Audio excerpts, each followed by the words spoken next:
Peer-to-peer, P2P. Computing and networking is a distributed application architecture that partitions tasks or workloads between peers. Peers are equally privileged, equipotent participants in the application. They are said to form a peer-to-peer network of nodes. Peers make a portion of their resources, such as processing power, disk storage and network bandwidth, directly available to other network participants, without the need for central coordination by servers or stable hosts. Peers are both suppliers and consumers of resources, in contrast to the traditional client-server model in which the consumption and supply of resources is divided. Emerging collaborative P2P systems are going beyond the era of peers doing similar things while sharing resources, and are looking for diverse peers that can bring in unique resources and capabilities to a virtual community, thereby empowering it to engage in greater tasks beyond those that can be accomplished by individual peers, yet that are beneficial to all the peers. While P2P systems had previously been used in many application domains, the architecture was popularized by the file-sharing system Napster, originally released in 1999. The concept has inspired new structures and philosophies in many areas of human interaction. In such social contexts, peer-to-peerism refers to the egalitarian social networking that has emerged throughout society, enabled by Internet technologies in general. Historical development. While P2P systems had previously been used in many application domains, the concept was popularized by file-sharing systems such as the music-sharing application Napster, originally released in 1999. The peer-to-peer movement allowed millions of Internet users to connect directly, forming groups and collaborating to become user-created search engines, virtual supercomputers, and file systems. The basic concept of peer-to-peer computing was envisioned in earlier software systems and networking discussions, reaching back to principles stated in the first request for comments, RFC1. Tim Berners-Lee's vision for the World Wide Web was close to a P2P network in that it assumed each user of the web would be an active editor and contributor, creating and linking content to form an interlinked web of links. The early Internet was more open than present day, where two machines connected to the Internet could send packets to each other without firewalls and other security measures. This contrasts with the broadcasting-like structure of the web as it has developed over the years. As a precursor to the Internet, ARPANET was a successful client-server network where every participating node could request and serve content. However, ARPANET was not self-organized, and it lacked the ability to provide any means for context or content-based routing beyond simple address-based routing.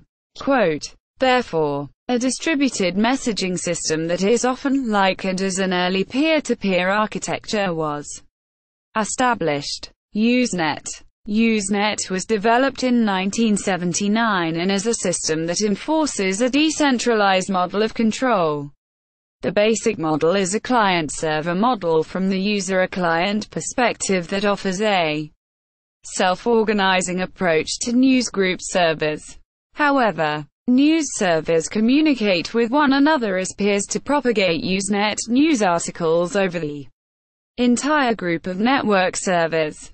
The same consideration applies to SMTP email in the sense that the core email relaying network of mail transfer agents has a peer-to-peer character, while the periphery of email clients and their direct connections is strictly a client-server relationship. In May 1999, with millions more people on the Internet, Sean Fanning introduced the music and file-sharing application called Napster. Napster was the beginning of peer-to-peer networks. as we know them today, where participating users establish a virtual network, entirely independent from the physical network, without having to obey any administrative authorities or restrictions. Quote, architecture. A peer-to-peer network is designed around the notion of equal peer nodes simultaneously functioning as both clients and servers to the other nodes on the network. This model of network arrangement differs from the client-server model, where communication is usually to and from a central server. A typical example of a file transfer that uses the client-server model is the file transfer protocol (FTP) service, in which the client and server programs are distinct.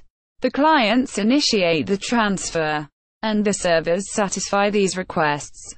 Routing and resource discovery. Peer-to-peer networks generally implement some form of virtual overlay network on top of the physical network topology, where the nodes in the overlay form a subset of the nodes in the physical network.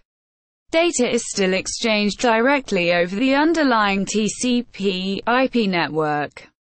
But at the application layer, peers are able to communicate with each other directly via the logical overlay links, each of which corresponds to a path through the underlying physical network.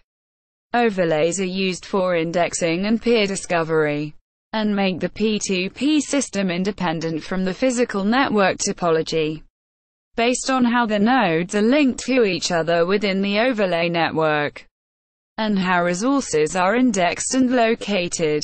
We can classify networks as unstructured or structured, or as a hybrid between the two.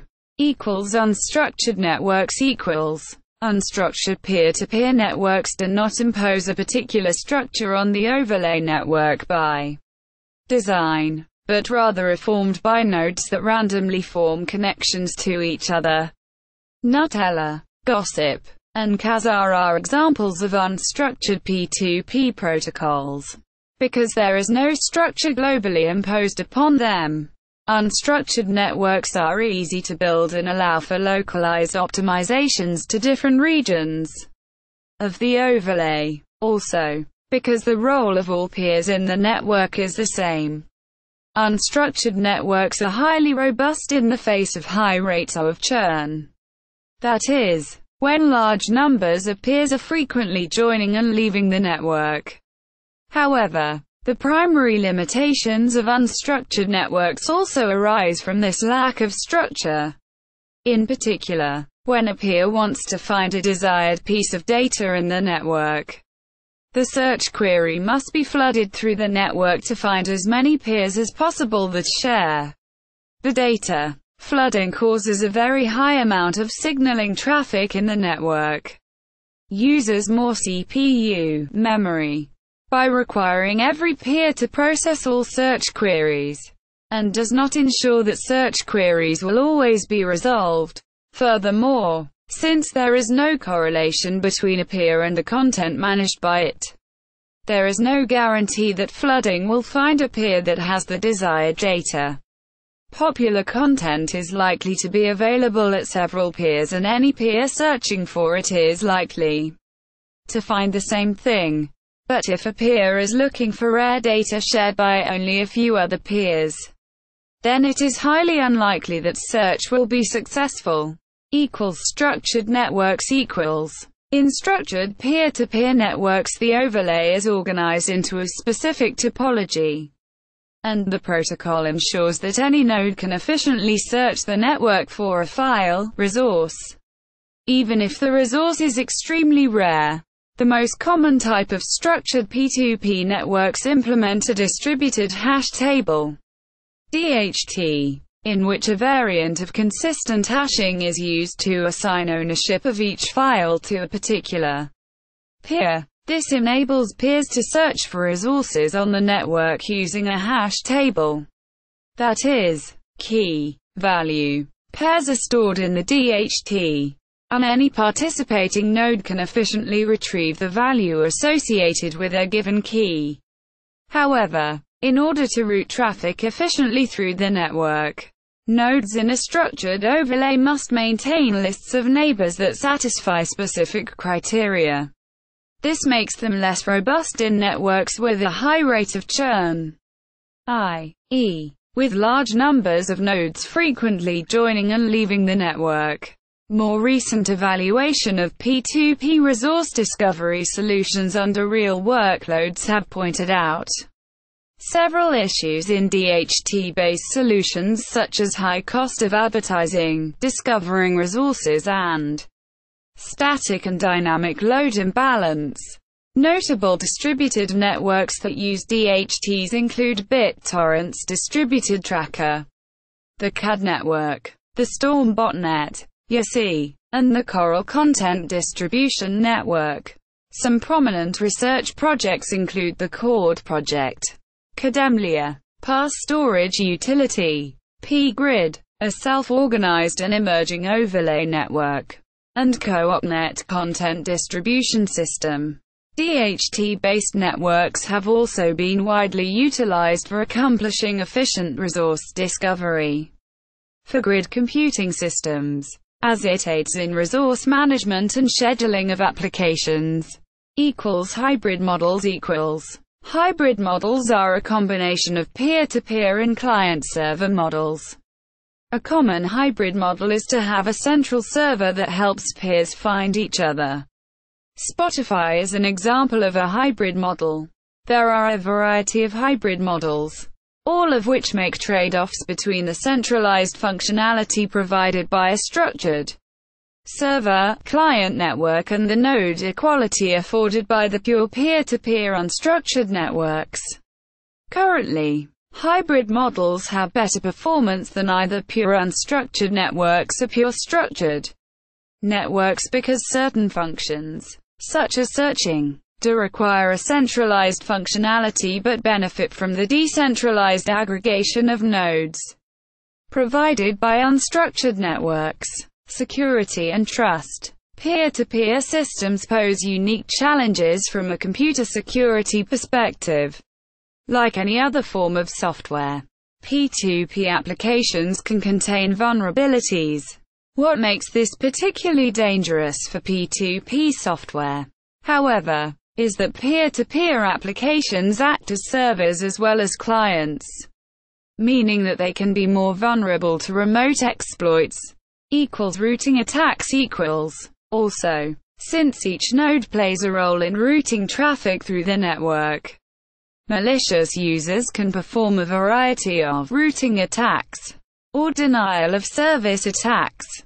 Examples of common routing attacks include incorrect lookup routing, whereby malicious nodes deliberately forward requests incorrectly or return false results. Incorrect routing updates, where malicious nodes corrupt the routing tables of neighboring nodes by sending them false information. And incorrect routing network partition, where when new nodes are joining they bootstrap via a malicious node, which places a new node in a partition of the network that is populated by other malicious nodes. Corrupted data and malware The prevalence of malware varies between different peer-to-peer protocols. Studies analyzing the spread of malware on P2P networks found, for example, that 63% of the answered download requests on the LimeWire network contained some form of malware, whereas only 3% of the content on OpenF contained malware. In both cases, the top three most common types of malware accounted for the large majority of cases. 99% in LimeWire, and 65% in OpenF. Another study analyzing traffic on the Kazaa network found that 15% of the 500,000 file sample taken were infected by one or more of the 365 different computer viruses that were tested for. Corrupted data can also be distributed on P2P networks by modifying files that are already being shared on the network. For example, on the FastTrack network, the RIAA managed to introduce fake chunks into downloads and downloaded files. mostly MP3 files. Files infected with the RIAA virus were unusable afterwards and contained malicious code. The RIAA is also known to have uploaded fake music and movies to P2P networks in order to deter illegal file sharing. Consequently, the P2P networks of today have seen an enormous increase of their security and file verification mechanisms. Modern hashing, chunk verification and different encryption methods have made most networks resistant to almost any type of attack, even when major parts of the respective network have been replaced by faked and non-functional hosts. Resilient and scalable computer networks. The decentralized nature of P2P networks increases robustness because it removes the single point of failure that can be inherent in a client-server-based system. As nodes arrive and demand on the system increases, the total capacity of the system also increases, and the likelihood of failure decreases. If one peer on the network fails to function properly, the whole network is not compromised or damaged. In contrast, in a typical client-server architecture, clients share only their demands with the system, but not their resources. In this case, as more clients join the system, fewer resources are available to serve each client. And if the central server fails, the entire network is taken down. Distributed storage and search. There are both advantages and disadvantages in P2P networks related to the topic of data backup, recovery, and availability. In a centralized network, the system administrators are the only forces controlling the availability of files being shared. If the administrators decide to no longer distribute a file, they simply have to remove it from their servers, and it will no longer be available to users, along with leaving the users powerless in deciding what is distributed throughout the community. This makes the entire system vulnerable to threats and requests from the government and other large forces. For example, YouTube has been pressured by the RIAA, MPAA, and entertainment industry to filter out copyrighted content. Although server-client networks are able to monitor and manage content availability, they can have more stability in the availability of the content they choose to host. A client should not have trouble accessing obscure content that is being shared on a stable, centralized network. P2P networks, however, are more unreliable in sharing unpopular files because sharing files in a P2P network requires that at least one node in the network has the requested data, and that node must be able to connect to the node requesting the data. This requirement is occasionally hard to meet because users may delete or stop sharing data at any point. In this sense, the community of users in a P2P network is completely responsible for deciding what content is available. Unpopular files will eventually disappear and become unavailable as more people stop sharing them. Popular files, however, will be highly and easily distributed. Popular files on a P2P network actually have more stability and availability than files on central networks. In a centralized network, a simple loss of connection between the server and clients is enough to cause a failure. But in P2P networks, the connections between every node must be lost in order to cause a data sharing failure. In a centralized system, the administrators are responsible for all data recovery and backups, while in P2P systems, each node requires its own backup system. Because of the lack of central authority in P2P networks, forces such as the recording industry, RIAA, MPAA, and the government are unable to delete or stop the sharing of content on P2P systems. Applications. Content delivery. In P2P networks, clients both provide and use resources. This means that unlike client-server systems, the content-serving capacity of peer-to-peer networks can actually increase as more users begin to access the content, especially with protocols such as BitTorrent that require users to share. Refer a performance measurement study. This property is one of the major advantages of using P2P networks because it makes the setup and running costs very small for the original content distributor. File sharing networks. Many peer-to-peer file sharing networks, such as Nutella, G2, and the eDonkey network, popularize peer-to-peer technologies. Peer-to-peer content delivery networks. Peer-to-peer content services, e.g., caches for improved performance such as Corelli caches. Software publication and distribution. Linux distribution. Several games via file sharing networks equals copyright infringements equals. Peer-to-peer networking involves data transfer from one user to another without using an intermediate server. Companies developing P2P applications have been involved in numerous legal cases, primarily in the United States, over conflicts with copyright law.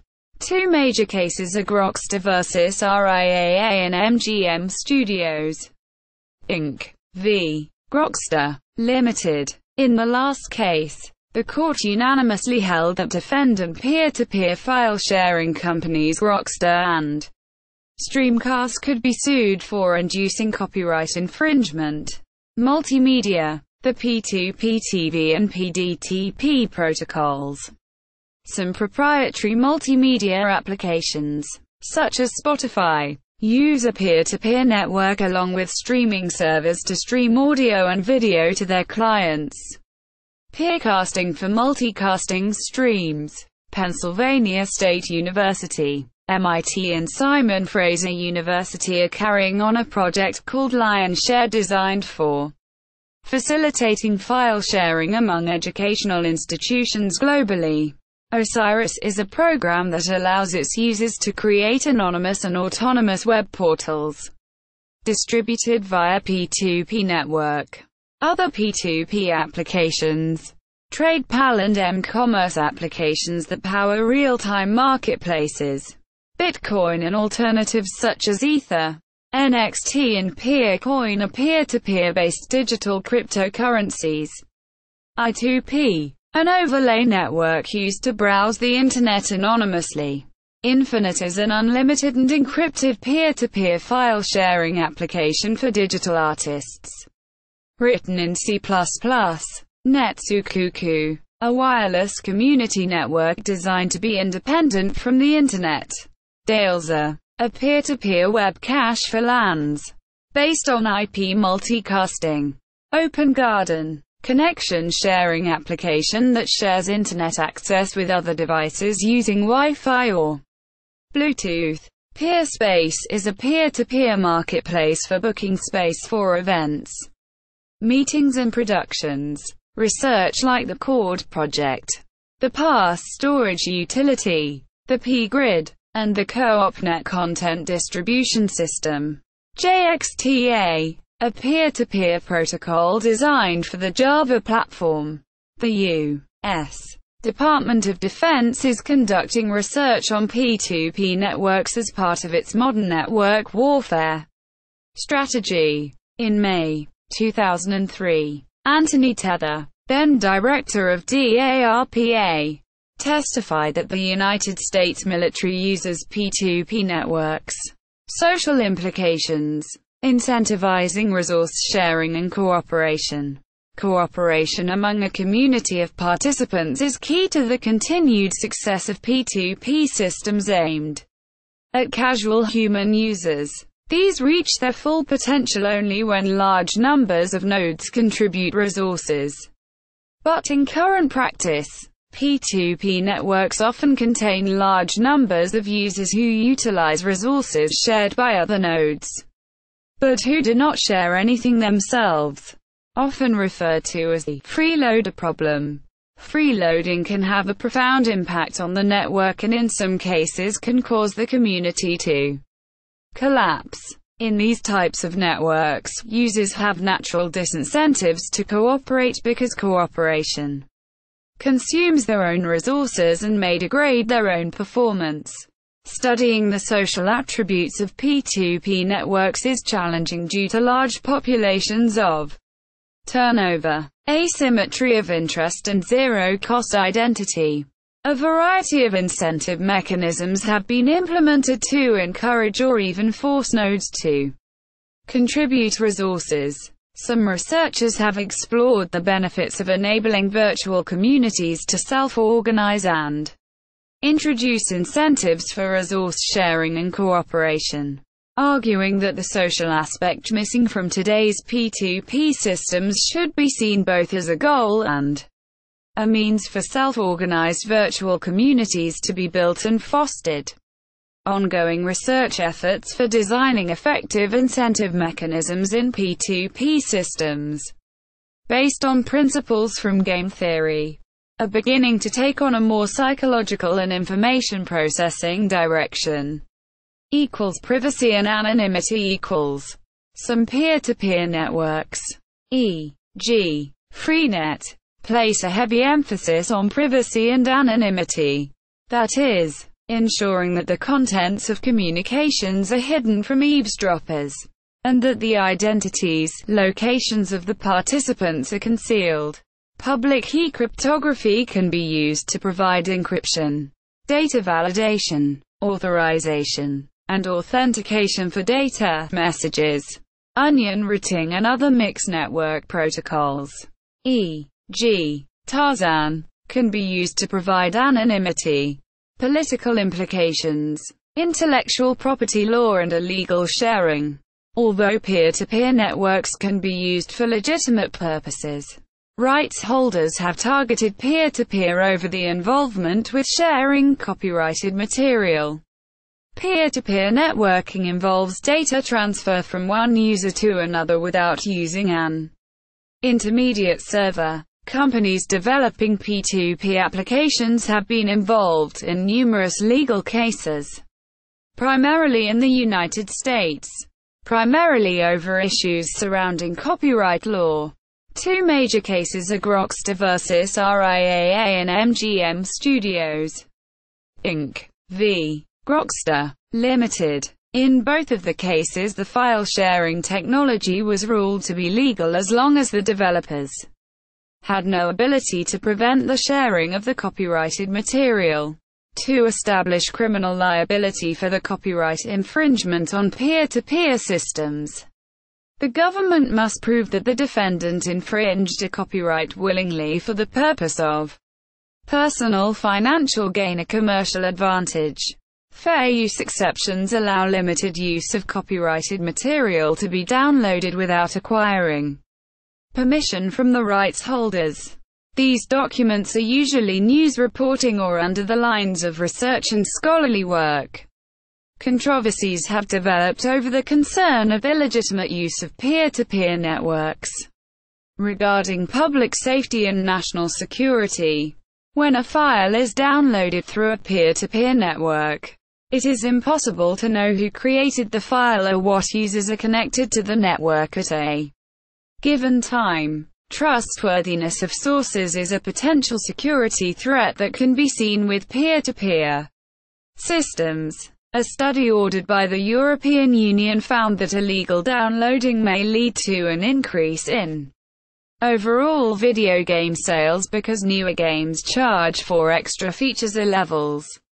The paper concluded that piracy had a negative financial impact on movies, music, and literature. The study relied on self-reported data about game purchases and use of illegal download sites. Pains were taken to remove effects of false and misremembered responses. Network neutrality. Peer-to-peer applications present one of the core issues in the network neutrality controversy. Internet service providers, ISPs, have been known to throttle P2P file sharing traffic due to its high bandwidth usage. compared to web browsing, email and many other uses of the Internet, where data is only transferred in short intervals and relative small quantities. P2P file sharing often consists of relatively heavy bandwidth usage due to ongoing file transfers and swarm network coordination packets.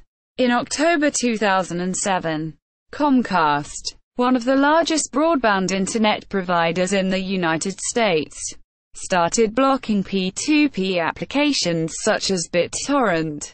Their rationale was that P2P is mostly used to share illegal content, and their infrastructure is not designed for continuous, high-bandwidth traffic. Critics point out that P2P networking has legitimate legal uses, and that this is another way that large providers are trying to control use and content on the Internet, and direct people towards a client-server-based application architecture. The client-server model provides financial barriers to entry to small publishers and individuals, and can be less efficient for sharing large files. As a reaction to this bandwidth throttling, several P2P applications started implementing protocol obfuscation, such as the BitTorrent protocol encryption. Techniques for achieving protocol obfuscation involves removing otherwise easily identifiable properties of protocols, such as deterministic byte sequences and packet sizes, by making the data look as if it were random. The ISP's solution to the high bandwidth is P2P caching, where an ISP stores the part of files most accessed by P2P clients in order to save access to the Internet. Current researchers have used computer simulations to aid in understanding and evaluating the complex behaviors of individuals within the network. Networking research often relies on simulation in order to test and evaluate new ideas. An important requirement of this process is that results must be reproducible so that other researchers can replicate, validate, and extend existing work. If the research cannot be reproduced, then the opportunity for further research is hindered. Even though new simulators continue to be released, the research community tends towards only a handful of open-source simulators. The demand for features in simulators, as shown by our criteria and survey, is high. Therefore, the community should work together to get these features in open-source software. This would reduce the need for custom simulators, and hence increase repeatability of experiments. Quote, "Besides all the above stated facts, there have been work done on NS2 open-source network simulator. One research issue related to free rider detection and punishment has been explored using NS2 simulator here. See also